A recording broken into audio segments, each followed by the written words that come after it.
Ladies and gentlemen, the story you are about to hear is true.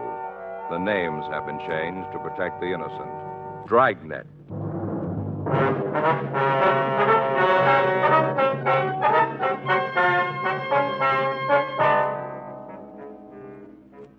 You're a detective sergeant. You're assigned a robbery detail. For the past 3 weeks, a strong-arm hold-up man has been terrorizing the downtown area. You've got a description of the thief and a method of operation for him.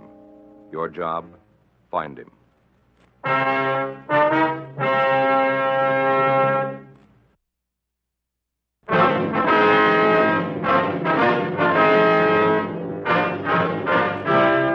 Dragnet, the documented drama of an actual crime. For the next 30 minutes, in cooperation with the Los Angeles Police Department, you will travel step by step on the side of the law through an actual case transcribed from official police files.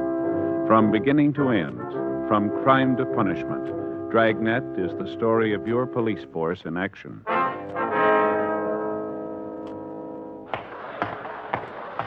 It was Monday, May 3rd. It was warm in Los Angeles. We were working the night watch out of robbery detail. My partner's Frank Smith. The boss is Chief of Detectives Thad Brown.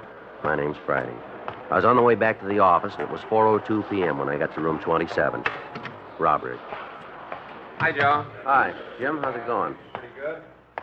What do you got here? It's a new gimmick they're trying. What's it do? Supposed to let all of us in the room hear what comes over the hotshot phone? I mean, without picking it up, huh? Yeah. How's it work?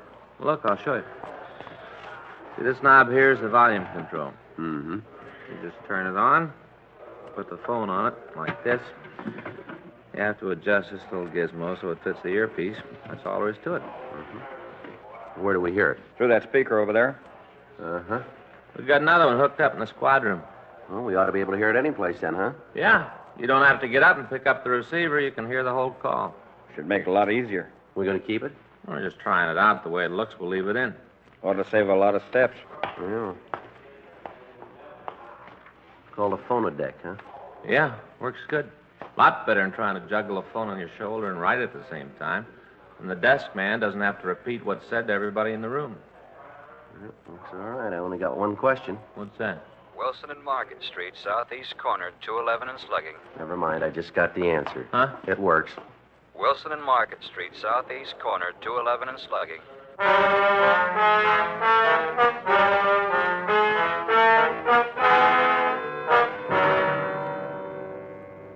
Frank, Jim Austin, and I left the city hall. There was no way of telling from the hotshot call if the suspect was the one we were looking for or not, but either way, we had to check it out. It took us 3 minutes to get to the scene. An ambulance was in the area, and they'd answered the call. The attendant was giving the victim first aid. She was a woman in her late 50s or early 60s. Please.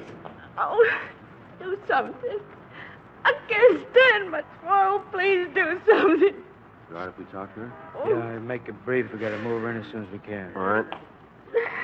Lady, I'm a police officer. I've got to talk to you. Oh, go away. I can't talk to anybody. Can't you give me something? Please, it hurts so. Oh, we'll take care of it. You just try to relax. Did you get a name on her? The cards there, Myra McFadden. Ms. McFadden, can you tell us who did it? No reason. I'd given him money. He didn't have to kick me. Was it one man? As soon as he asked for it, I'd given it to him. Did you see who it was? I can't stand it anymore, please. What's wrong with her here? The leg's broken. Bad fracture went through the skin. Can you tell us what happened, Miss McFadden? He tried to grab my purse. I didn't know. He tried to take it away from me. Yes, ma'am.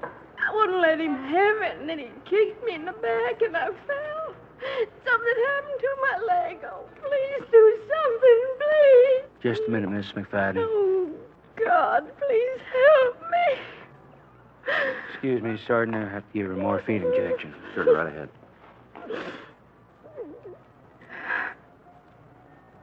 Oh. Oh. Was it a man? Yes. Was he tall? Yes. About 5'8" to 5'10", maybe? I don't know. Or was he dark? Yes. Did he say anything to you at all? No. He just kicked me and I fell down. Was he wearing a coat? What? Was he wearing a coat? Cold. Yes, ma'am. Oh, I don't know. He just kicked me and I fell down. My leg doesn't hurt anymore. I can hardly feel it. Not anymore. It doesn't hurt now. No. We'll take her in now. Right. What'd you find out, Jim? Anything? Talked to the newsboy on the corner. Did he see it? At the beginning, heard the woman scream, turned around, saw the guy bring his knee up into her back, dropped her on the sidewalk. Did he get a look at him? Yeah, the fellow took off down that way. Newsboy ran after him. When he realized he couldn't tag him, he came back, called the ambulance. How about a description? Gave that to the other fellas. They got it out. Uh-huh. Well, how's it line up to you two? All the way. It's the guy we're looking for. Well, he switched his M.O. He's hitting in the daytime now. Yeah. Something else, that old lady. Hmm? He's getting braver all the time.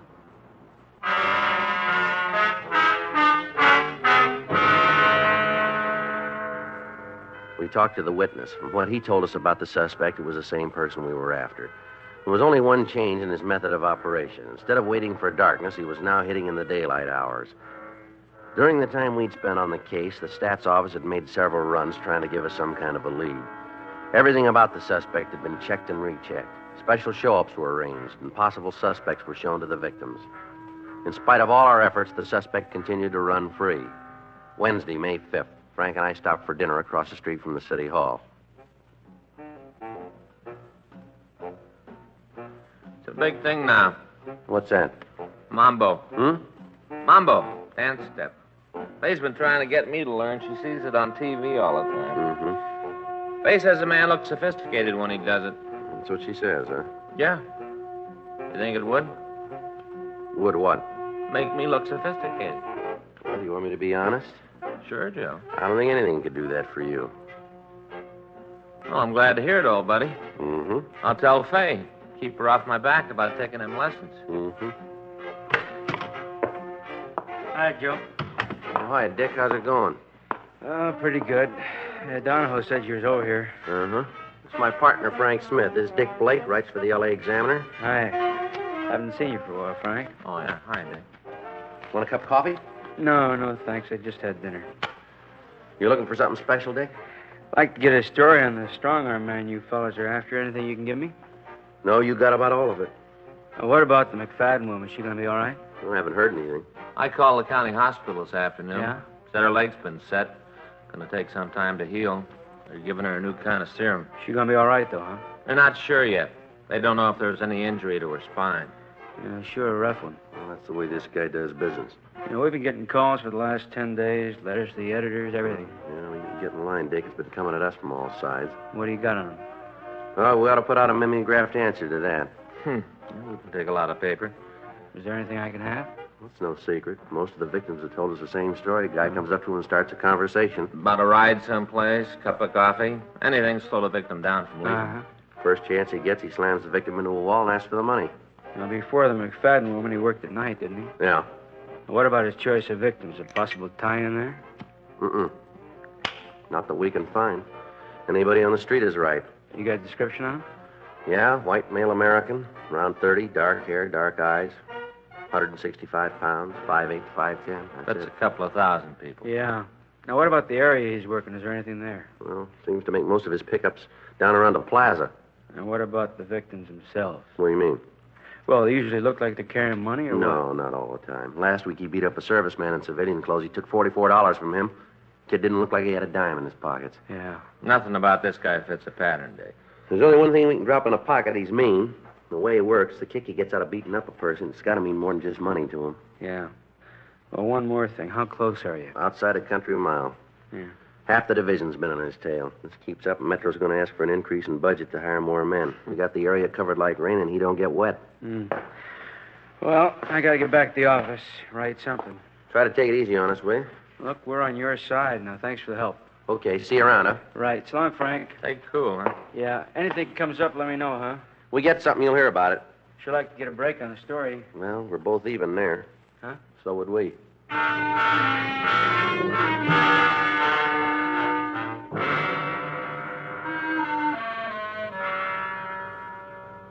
For the next week, the patrol of the streets continued. The strong-arm bandit hit 3 more times. Each time, the victim and the witnesses gave us the same description. It matched the suspect we were looking for. Thursday, May 13th, 7:52 p.m. We got back to the squad room. Anything come in? Yeah, kick back on Whitey. How's it look? No good. Well, what do you mean? Well, according to Brereton, he's been in jail for the last 2 months. Yeah? He's waiting for trial in Stockton. Well, does it say what he fell for? Armed robbery. Graduated, huh? Yeah, looks like it. I get it. Robbery Friday. Hello. Yeah, well, could you speak up? I can't hear you. Yeah, that's better. How's that? Well, what was that name again? Yeah, well, now give me your name. No, we can't do much with that. What do you got? Fella says the name of the strong-arm bandit's Benny Jessup. Well, what about the person who called? Hung up. Anonymous, huh? Yeah. Well, what do you think? That was one way to find out. Yeah? Ask Benny Jessup.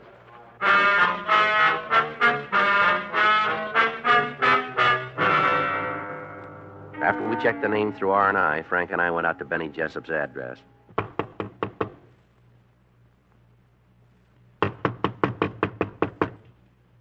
Yeah? Who is it? Benny Jessup?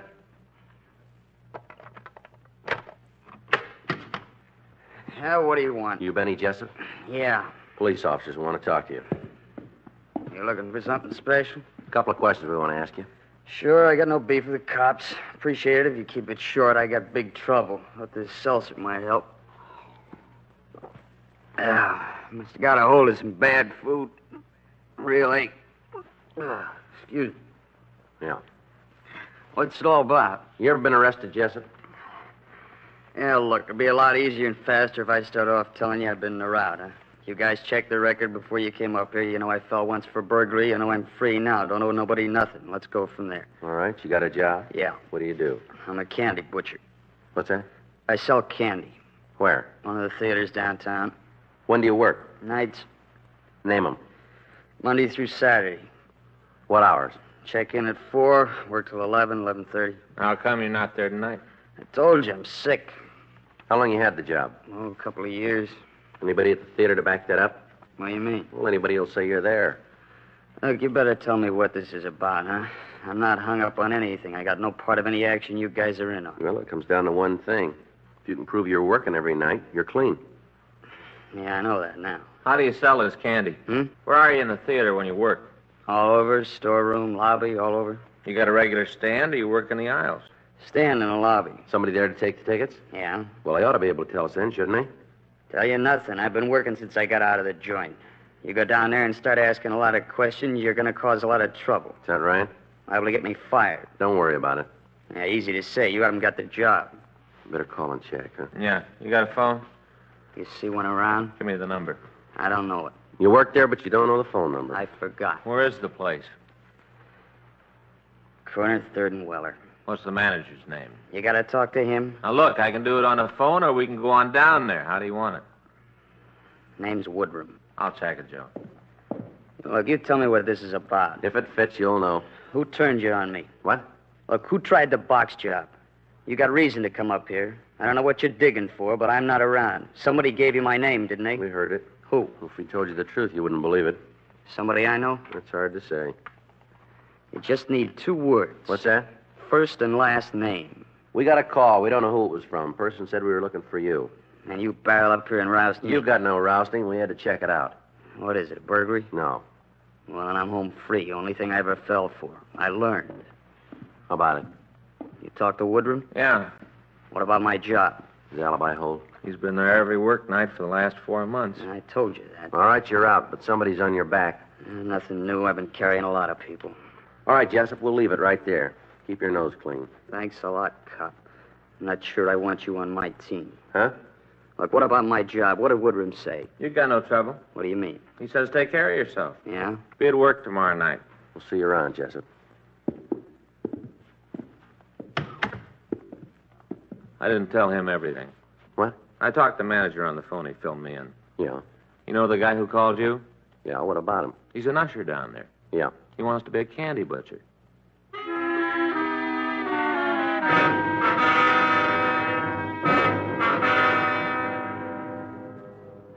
Frank and I left Jessup and went downtown to talk to the theater manager in person. He verified the fact that Jessup had been at work during the hours of the robberies. Other people who worked in the theater were questioned. Their statements ruled out Jessup as our suspect. Another day went by. There were several strong-arm robberies in the downtown area, but none with the same viciousness used by our suspect. Saturday, May 15th, Frank and I got back to the office. Hi, Joe. Frank. Jim, Hi. what do you got there? Talked to Skipper this afternoon. Had a meeting with Chief Brown. Yeah. They drew the line, said we got to come up with something. Well, we got half the men at Metro working on it now. All the streets are covered. There's not much more we can do. The guy's got to make a mistake. All we need is a little time. Skipper just cut off the supply. Well, you have any ideas? Yeah, I've been going over it. Take a look at this map. Mm-hmm. Most of the strong arms have been taking place in this area. Yeah. We've had cars here, along here, and covering the alleys in here. Mm-hmm. But suppose we put our own men in that area on foot. Decoy system, huh? Yeah, only thing we haven't tried. Well, it might work. Something to do. How do we set it up? Guy makes most of his pickups around the plaza, right? That's right. Then we start from there. Each night, one of us walks around the streets, try to pick the guy up. Other two follow in a car. What's the captain think of the idea? Haven't talked to him yet. He can't beef. It's a possibility. And when do we start?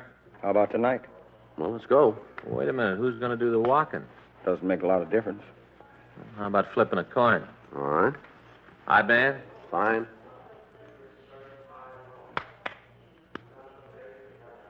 Huh. That's one you didn't get, Joe. Yeah, I win. I hope so.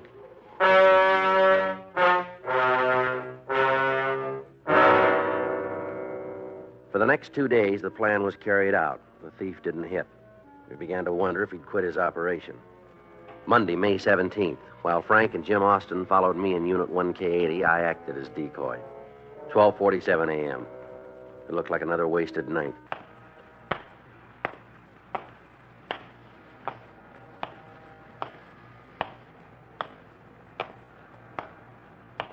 You got a match? Yeah, How about a cigarette? sure. All right, how about a light? Yeah.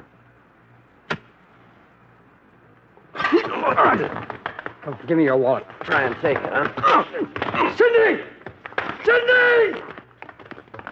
All right, fella, where are you going? Let me go! Okay. Get up there. Get your hands against the wall. Come on, move. All right, now get your hands in back of you. All right. Mind, don't shove, cop. Just do as you're told. It'll save you a lot of trouble. Jim? Yeah, here you go. All right, you. Hands down. Turn around.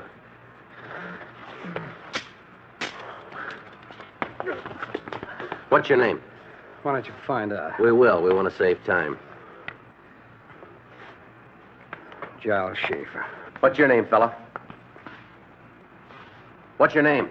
You're not going to do any good with him. What do you mean? He's deaf. His hearing aid's broken. You're not getting through at all. Is that so? Well, then you tell us his name. Sidney Remler. Just the two of you in this? You see anybody? I asked you a question. You got an answer? What'd you tell him? I can't hear what you said. Never mind. I told you wouldn't get through to him. You got it wrong. What? We'll get through.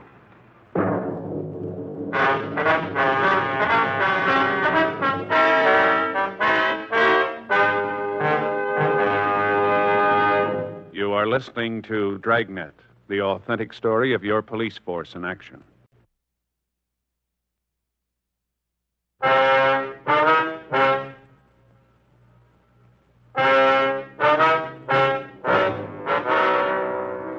Frank, Jim Austin, and I took the suspects to the city hall for questioning.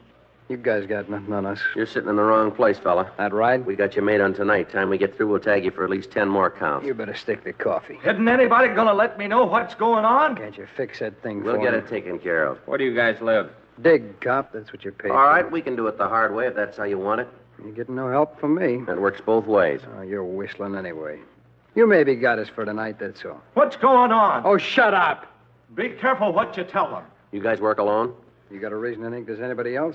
We want you to tell us. You're off your rocker, You cop. better put a button on that mouth, Schaefer. The way you've treated people doesn't give you a soft ticket. Doesn't make any difference how I got it. I'm going to ride it all the way. Now, will you stick with that and see where you land? You're really off your rocker. Isn't anybody going to tell me what's going on? All right, take everything out of your pockets, Schaefer. What? Come on. Just put it right there on the table.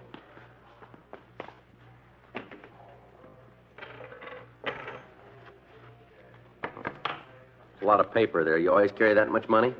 Yeah. How much is there? I don't know. You must have some idea. All right, maybe $300-400. You work for a living? No, Where'd you get the money? from a bank. What'd you use to take it out? What? A gun or a pen? I didn't steal it, if that's what you're trying to build. A lot of money. How'd you get it? My old man left it to me. Well, you don't work at all, then, huh? No, I don't believe in it. How about him? No, he doesn't work either. What did he say about me? He wants to know if you work. Huh? He wants to know if you work. No, none of us do. Giles, Dave, and me have incomes. None of us work. Shut up. Who's Dave? I don't know. Now, look, we're about through playing games with you. You come in here like you're 12 feet tall and try to throw your weight around. Well, it isn't going to work. The sooner you realize it, the better it's going to be for you. Now, how about it? Who is he? You know we'll come up with it. How much you think he'll do to get you out of here? What he can. No, that's not going to hold. You're stuck. You can call it two ways, easy and yours. Now, which is it going to be? How about it? What do you want to know? This Dave, what's his full name? Santel. Was he with you in all the robberies? Yeah, What about tonight? stayed on. Why?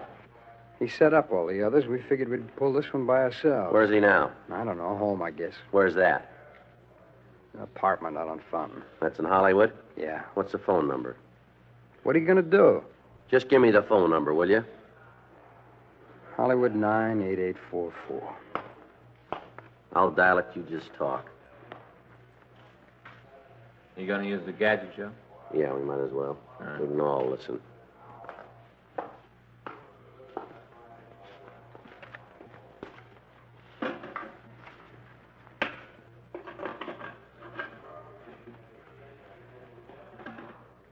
It's Hollywood 98844. Yeah.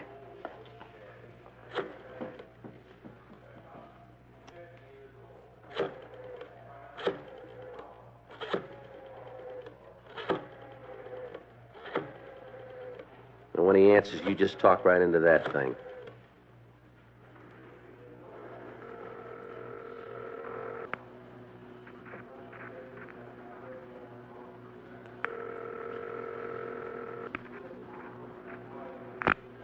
Hello. Hello, Dave? Yeah, this you, Giles? Yeah, Sydney with you? yeah. How'd it go? Pretty good.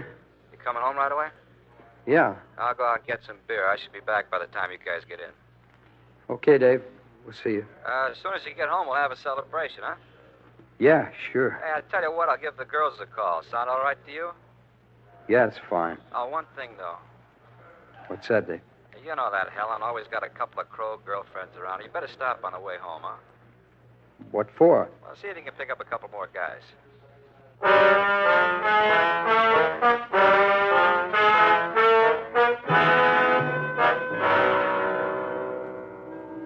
We ran David Santel's name and description through R&I, and we found that he'd served a term at the county jail for violation of the State Narcotics Act. There was no record on either Giles Schaefer or Sidney Remler. Remler was taken to the main jail, and Frank and I, along with Jim Austin and Giles Schaefer, drove out to Santel's apartment. It was a large place in the Hollywood area. While Jim Austin stayed with the suspect, Frank and I checked with the manager. He told us that Santel had left a few minutes before we got to the place. The four of us went inside. All right, now you go on over there and sit down. Oh, you guys sure throw muscle around. Yeah, we got a long way to catch you. All right, what am I supposed to do when Dave comes back? Just sit there and keep your mouth shut. You know, it's going to be pretty interesting. What's that? The expression on your face when the judge turns us loose. Well, don't make book on that. The place is clean, Joe. Right. You guys never do one honest day's work, and you always live high, don't you? Stay there, Schaefer. Aren't you all set? Yeah. Watch your face. Now, is there anything else you want to throw?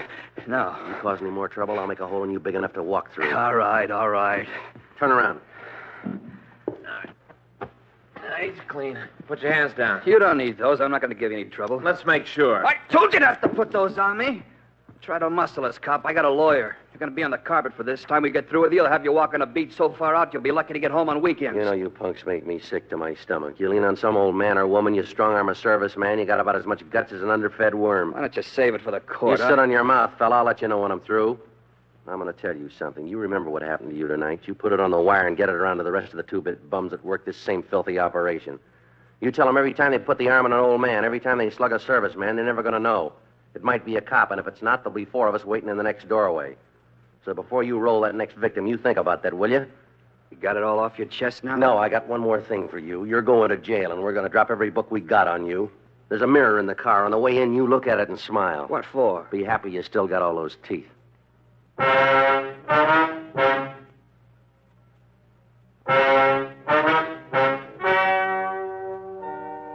story you have just heard is true. The names were changed to protect the innocent. On September 14th, trial was held in Department 98, Superior Court of the State of California, in and for the County of Los Angeles. In a moment, the results of that trial.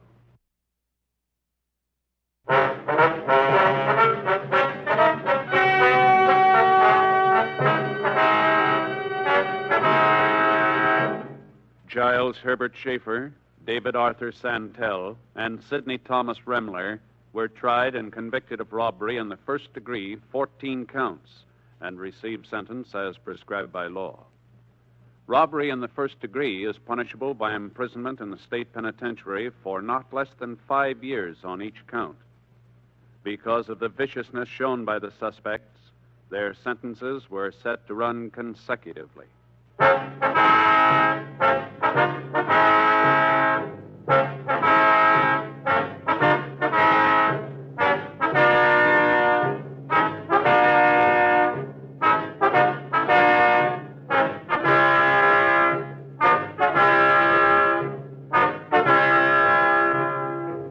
You have just heard Dragnet, a series of authentic cases from official files. Technical advice comes from the Office of Chief of Police W.H. Parker, Los Angeles Police Department.